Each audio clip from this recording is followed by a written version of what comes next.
Утре празнично на 11 октомври штипските ловџии ќе ја отворат главната ловна сезона.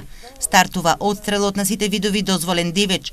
На сите 8 терени ќе се лови зајак, дива свиња, ребица и прелетен дивеч, како и штетниот дивеч, волк, лисица и куна. Постарите и поискусни ловци во здруженијето пред почетокот на ловот порачуваат ловците да го почитуваат кодексот, законот за лов, посебно да се внимава на ракувањето со ловечко оружје.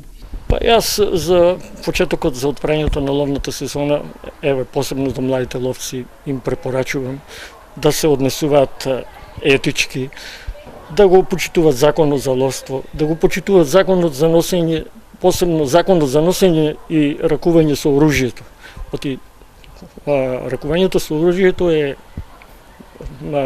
нужна потреба, зашто тоа може некој пат да биде и многу опасна работа. Пред почетокот на сезоната штипските ловџии го отворија новоизградениот ловен дом на планината Плачковица. Во насока на развој на ловот и ловниот туризам, домакините очекуваат голема посетеност како од ловците во регионот, така и гости од странство. Имаме 2 апартмана за потребите на ловниот туризам, кои ќе ги користиме на туристите кои сакаат да ловат на планината Плачковица.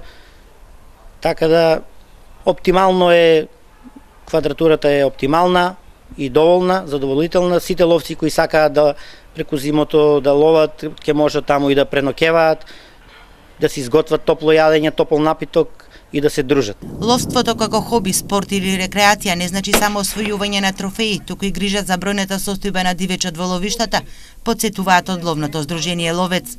Овака од секој пат се водел сметка за тоа матичниот фонд никој пат да не се наруши, него да се збогати оно што го дала природата. И во таа смисла мислам дека сегашното раководство има посебно внимание обраќа на тај сегмент од ловството. Во таа насока за прихрана на полезниот дивеч во зима, штипското ловно здружение Ловец секоја година обезбедува околу 5 тони претежно зрнеста храна, која се дистрибуира на пунктовите, вели секретарот Ване Јованов. За новата ловна сезона штипските ловџи очекуваат дека ќе им биде успешна како и лани, кога беа отстрелани 15 диви свињи, од кои 3 капиталци во реонот на Плачковица.